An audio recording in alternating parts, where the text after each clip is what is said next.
அனைவருக்கும் வணக்கம். இன்று தமிழகமே பெரும் சோகத்தில் மூழ்கி இருக்கிறது. இதற்கு காரணம் கள்ளக்குறிச்சி மாவட்டத்தில் கருணாபுரம் என்ற கிராமத்தில் அந்த கிராமம் முழுவதுமே கள்ளச்சாராயத்தை அருந்தி 150க்கும் மேற்பட்டவர்கள் மருத்துவமனையிலும் 51 நபர்கள் உயிரிழந்தும் உள்ளனர். இந்த நிகழ்வுக்கு யார் காரணம்? தமிழக முதல்வரா, அந்த மாவட்ட ஆட்சியரா, இல்லை அந்த மாவட்டத்தின் பொறுப்பு அமைச்சர் என்று ஒருவர் இருக்கிறார் அந்த அமைச்சரா, இல்லை அந்த சட்டமன்ற தொகுதியின் சட்டமன்ற உறுப்பினரா, உள்ளாட்சி பிரதிநிதிகளா, காவல்துறையில் பணிபுரியும் உயர் அதிகாரிகளா, அடிமட்டத்தில் பணிபுரியும் காவலர்களா? யாரை காரணம் சொல்வது? இன்று 51 உயிர்கள் இழந்து சின்னஞ்சிறு குழந்தைகளெல்லாம் அனாதைகளாக நிற்கிறது.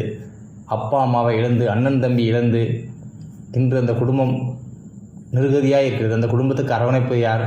இவர்கள் கொடுக்கும் 10 லட்சத்தில் அந்த குழந்தைகள் வளர்ந்து விடுமா? அந்த குழந்தைகளுக்கு அரவணைப்பு வேண்டாமா? தமிழக அரசு இதற்கு முன்பு விழுப்புரம் மாவட்டத்தில் ஒரு நிகழ்வு நடந்ததே, அதன் பிறகாது விழித்து கொண்டு இந்த கள்ளச்சாராயத்தை முற்றிலும் அழித்திருந்தால் இந்த 51 உயிர்கள் போயிருக்காது அல்லவா? 50க்கும் மேற்பட்ட குழந்தைகள் அனாதையாக இருக்காது அல்லவா? அந்த சிறுவர் சிறுமிகளை நினைக்கும் போது அனாதை என்ற சொல்லே மனம் கலங்குகிறது. அந்த முகத்தை பார்க்கும்போது அந்த குழந்தைகள் என்ன செய்யும்? என்ன பாவம் செய்தது? கள்ளச்சாராயம் அருந்தி இறந்தது அவர்கள் தவறு என்றாலும் அருந்தக்கூடிய சூழ்நிலை உருவாக்கியது தமிழக அரசு அல்லவா? அந்த ஏழ்மையானவர்கள் என்ன செய்வார்கள்? 50 ரூபாய்க்கு கிடைக்கிறது என்று அருந்தி விட்டார்கள்.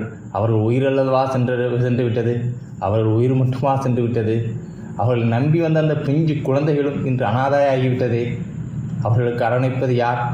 தமிழக அரசே, முதல்வர் ஸ்டாலின் அவர்களே, எந்த கொம்பனாலும் குறை சொல்ல முடியாத ஆட்சி என்று கூறினீர்களே, இன்று இந்த 50 உயிர்கள் போய்விட்டதே. இந்த சிறுவர்களுக்கு எந்த கொம்பன் அரவணைப்பு கொடுப்பான்? ஒரு தமிழக அரசு இவ்வாறு செய்துவிட்டது. அந்த அரசுக்கு ஆதரவாக அந்த கட்சியின் உறுப்பினர்கள், அமைச்சர்கள் என்ன நடந்தாலும் ஆதரவாக இருப்பார்கள். அது ஒன்றும் தவறு இல்லை.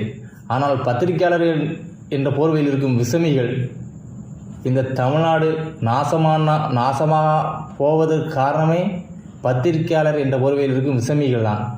ஆட்சியில் தவறுகள் நடந்தால் உடனே சுட்டி காட்ட வேண்டும் அல்லவா? ஆனால் இந்த விசமிகள் என்ன பண்ணுகிறது? ஆட்சியில் எல்லாம் நன்றாக நடப்பது போல ஆட்சிக்கு ஊதுகுழலாக இருக்கிறது. பத்திரிகையாளர்களை பாருங்களேன்.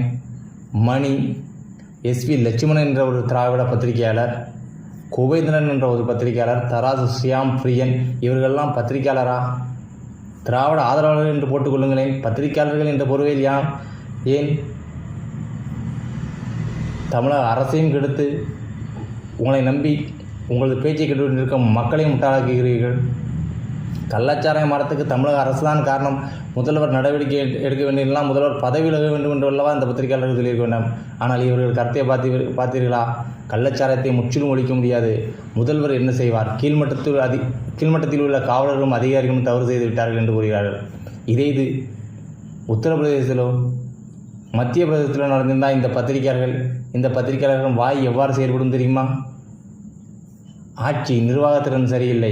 பாரதிய ஜனதா ஆட்சியிலே போதைப் பொருள் முற்றிலும் வந்துவிட்டது. உடனடியாக அந்த மாநிலத்தில் முதல்வர் பதவியாக வேண்டும் என்று சொல்வார்கள். ஆனால் இன்று முதல்வர் பொறுப்பில்லை, அடிமட்ட காவலர்கள் தான் பொறுப்பு என்று சொல்கிறார்கள். இது இங்கு அதிமுக தலைமையிலான எடப்பாடியார் ஆட்சி நடந்திருந்தால் இந்த பத்திரிகையாளர்கள் என்ன சொல்லியிருப்பார்கள்? நாம் சிந்தித்து பார்க்க வேண்டும். தமிழக இளைஞர்களும் தமிழகம் நாசமன்னாவதற்கு ஒரே காரணம் இந்த விசமிகள் தான். பத்திரிகையாளர்கள் என்ற உரிமையில் இருக்கும் இந்த விசமிகளை முற்றும் ஒழித்து விட்டால் இருக்கிற ஆட்சி நன்றாக நடக்கும். ஆட்சியாளர்கள் நன்றாக ஆட்சி செய்ய வேண்டும் என்ற எண்ணம் வரும்.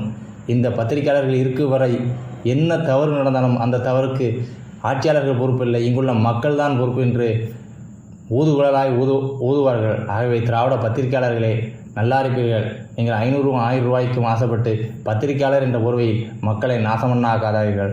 திராவிட ஆதரவாளர் என்று கூறிக்கொண்டு உங்களது பணிகளை செய்யுங்கள் என்று கூறி விடைபெறுகிறேன். நன்றி, வணக்கம்.